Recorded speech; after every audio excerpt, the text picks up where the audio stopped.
Good day everyone, I am Renato Loste. I am Alconaba Gaspar. I am Cyrus Ban o Inobis. I am Joshua Maglipas. I am Vinci Delito Pimo. I am Merson Tabali. We are the Team Lods. The topic that we are going to discuss to you is basic surface flow, steady state condition. The scope of this topic are law of Darcy confined and unconfined aquifers, groundwater flow in confined and unconfined aquifer, radial groundwater flow in confined aquifer and unconfined aquifer. Lastly, travel time of groundwater in confined aquifers. Law of Darcy confined and unconfined aquifer will be discussed by Gaspar Alconaba. Law of Darcy, confined and unconfined aquifers. Darcy's law. Flow of groundwater except through coarse gravels and rock fills is laminar, and the velocity of flow is given by Darcy's law in 1856, which states that the velocity of flow in a porous medium is proportional to the hydraulic gradient. As you can see, the flow of groundwater is shown in this figure. And the formulas under Darcy's law are: first, it's the velocity of flow through the aquifer, which is equal to the coefficient of permeability of aquifer soil multiplied by the hydraulic gradient. The next formula is the hydraulic gradient, which is equal to the head loss in a length of flow path over the length. And the succeeding formulas are for the discharge, or volume rate of flow of groundwater, where Darcy's law is valid for laminar flow. The Reynolds number varies from 1 to 10, though most commonly it is less than 1. In aquifers containing large diameter solution openings, coarse gravels, rock fills, and also in immediate vicinity of a gravel-packed well, flow is no longer laminar due to high gradient and exhibit nonlinear relationship between the velocity and hydraulic gradient. For example, in a gravel-packed well, mean size of gravel is approximately equal to 5 mm, or Reynolds number is approximately equal to 45, and the flow would be transitional at a distance of about 5 to 10 times the well radius. Confined aquifers are permeable rock units that are usually deeper under the ground than unconfined aquifers. They are overlain by a relatively impermeable rock or clay that limits groundwater movement into or out of the confined aquifer. Groundwater in a confined aquifer is under pressure and will rise up inside a borehole drilled into the aquifer. The level to which the water rises is called the potentiometric surface. An artesian flow is where water flows out of the borehole under the pressure. Confined aquifers may be replenished or recharged by rain or stream water infiltrating the rock at some considerable distance away from the confined aquifer. Groundwater in these aquifers can sometimes be thousands of years old. Unconfined aquifers, where groundwater is in direct contact with the atmosphere through the opening pore spaces of the overlying soil or rock. Then the aquifer is said to be unconfined. The upper groundwater surface in an unconfined aquifer is called the water table. The depth to the water table varies according to the factors such as the topography, geology, season, and tidal effects, and the quantities of water being pumped from the aquifer. Unconfined aquifers are usually recharged by rain or stream water infiltrating directly through the overlaying soil. Typical examples of unconfined aquifers include many areas of coastal lands and alluvial deposits in river valleys. And for the groundwater flow in confined and confined aquifer, it says that if there is homogeneous porous formation extending from the groundwater surface up to an impervious bed underneath rainwater percolating down in the soil saturates the formation and builds up the groundwater table, or the GWT. This aquifer under water table condition is called an unconfined aquifer or water table aquifer, and well drilled into the aquifer is called water table well. Since the confined and unconfined aquifer has been discussed previously, let's go now for the figure of types of aquifer and the location of the well. So, as you can see in the figure, it is the classification where water go directly down to the confined aquifer, which is the deepest part, and the upper part was the water table aquifer or the unconfined aquifer, which is directly contacted with the atmosphere. Since the water is under pressure in a Sterrian aquifer, The storage coefficient of an Asturian aquifer is attributable to the compressibility of the aquifer skeleton and expansibility of the pore water, or as it comes out of the aquifer to atmospheric pressure when the well is pumped, is given by the relation.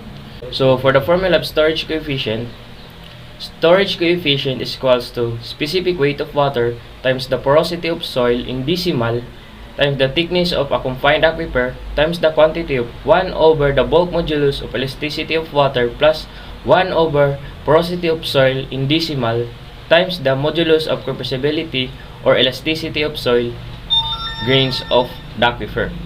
So for the example problems of ground flow in confined and confined aquifer will be discussed by Ronaldo Loste.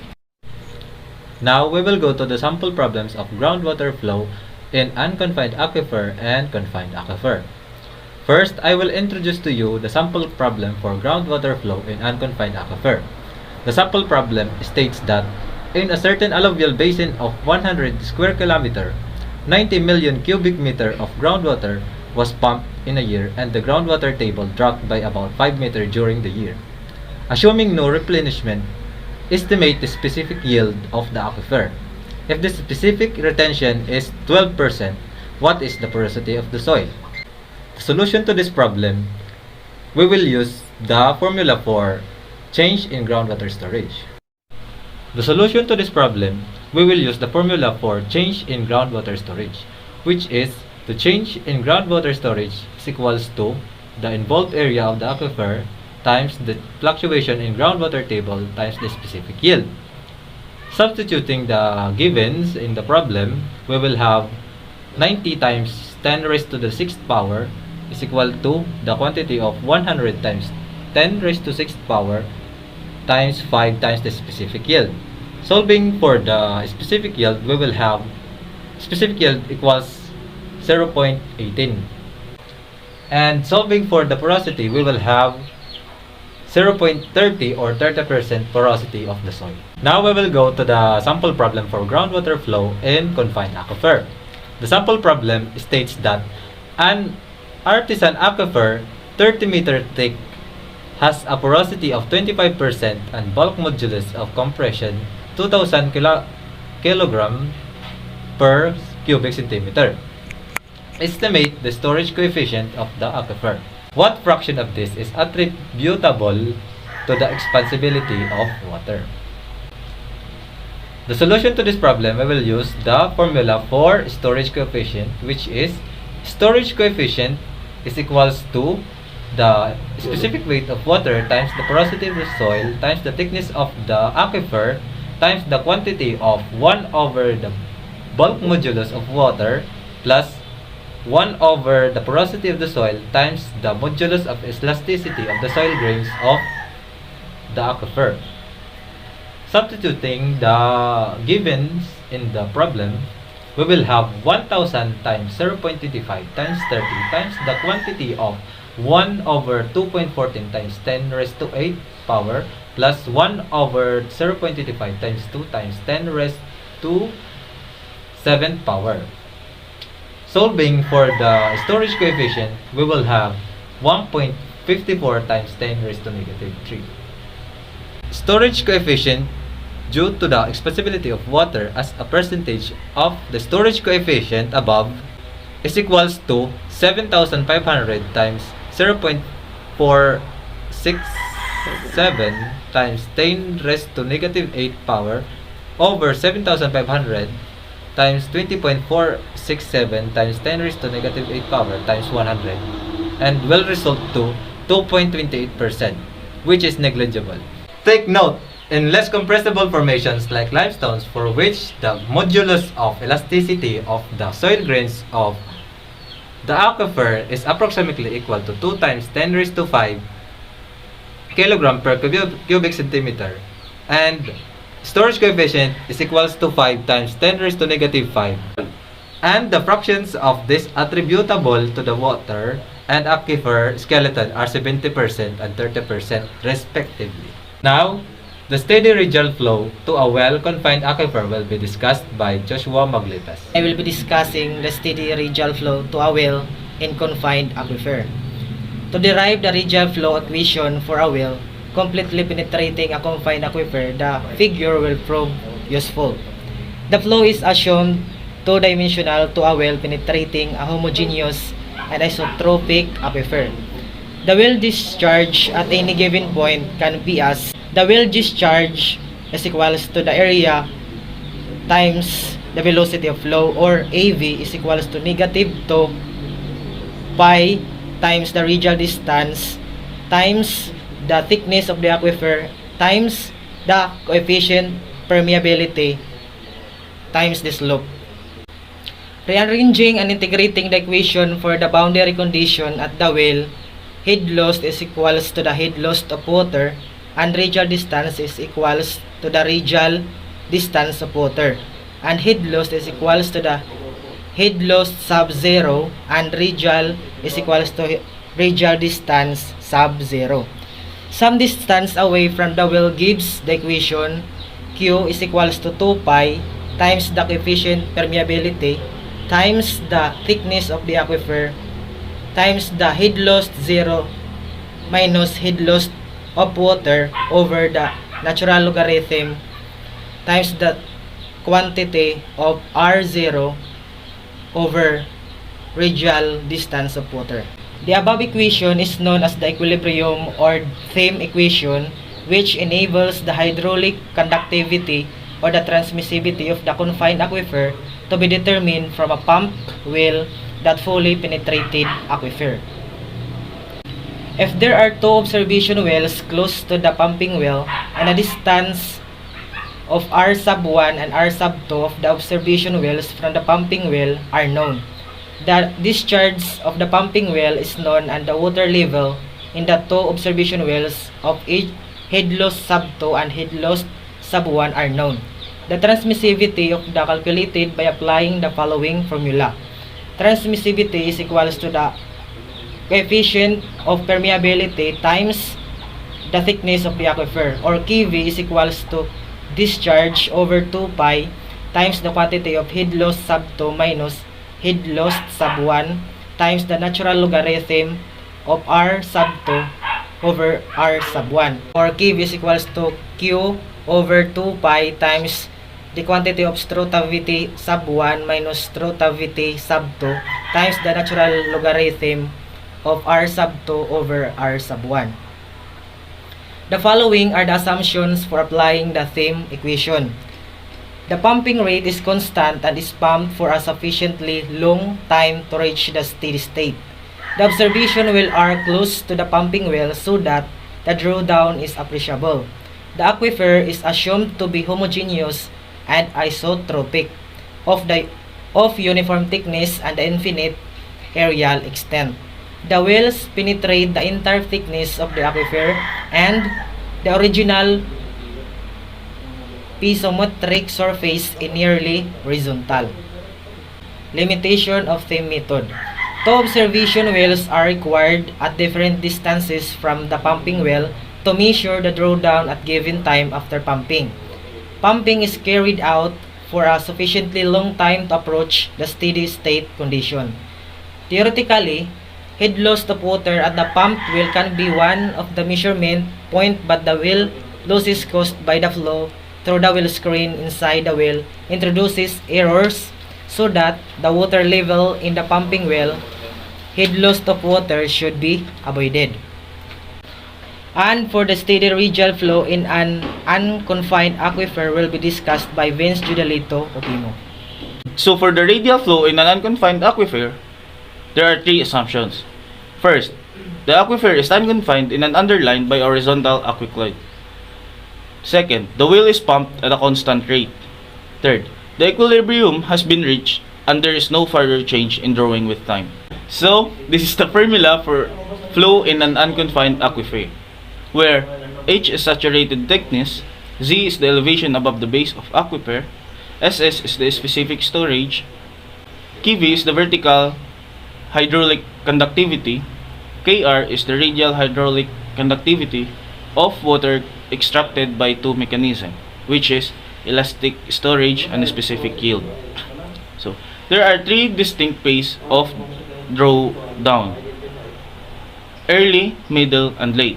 For the early, water release from the elastic storage follows this non-equilibrium curve. Flow is horizontal. Middle, the water table begins to decline. Water derived from gravity, drainage, 3D flow, drawdown controlled by anisotropy of aquifer and thickness of aquifer. Late is the rate of drawdown decreases. Flow is horizontal and follows the curve with storability equal to specific yield. Newman solution and confined aquifer, Vidus zone not important. Initial water comes from specific storage. Eventually, water comes from gravity, drainage, drawdown small, compared to saturated thickness. Specific yield is at least 10 times elastic storability. So, for the travel time of groundwater in confined aquifer will be discussed by Merson Tabale. Now, we'll discuss travel time of groundwater in confined aquifers. Travel time interval between recharge and discharge points is defined as travel time around waterfall. A local increase in hydraulic conductivity of the sediment includes the decrease in travel time. The higher hydraulic conductivity of the shell reaches yields shorter travel time. When the hydraulic conductivity is similar, there is a decrease in the travel time as the recharge increases. Travel time is used in several applications such as designing exploitation, monitoring system, identifying areas affected by contaminant migration, assessing the potential for natural attenuation of pollutants. Travel time serves as fundamental role in the relationship between the volume exploitation and the variation in the groundwater reserves, as well as in the feasibilities of remediation and case of chemical degradation. The formula of time travel is equal distance traveled over seepage velocity. Now let's move on to the example. A confined aquifer has a source of recharge. The piezometric head in the two wells 1000 meter apart is 55 meter and 50 meter respectively. For common datum, the average thickness of the aquifer is 30 meter and the average width the aquifer is 5 kilometer. The hydraulic conductivity for the aquifer is 50 meter per day and the porosity is 0.20. A. Determine the rate of the flow through the aquifer. B. Time traveled from the head of the aquifer to a point 4 km downstream. The given is N is equals 0.2, K is equals 50 meter per day, with 5,000 meter, thickness 30 meter, HL is equals 55 meter, H2 is equals 50 meter, and length is equals 1,000 meter. Solution, I is equals quantity of 55 minus 50 over 1,000 is equals 1 over 200. A is equals 30 times 5,000 is equals 150,000 meter squared. Q is equals Ki times area is equals 50, the quantity of 1 over 200 multiplied by the quantity of 150,000 is equals 37,500 cubic meter per day. B sub D is equals Q over A is equals 37,500 cubic meter per day over 150,000 is equals 0.25 meter per day. Therefore, B sub S is equals B1 over N is equals 0.25 over 0.2 is equals 1.25 meter per day rate of flow. B travel time is equals D multiplied by T is equals 400 over 1.25 is equals 3,200 days time travel. That's all. Thank you so much. Very good.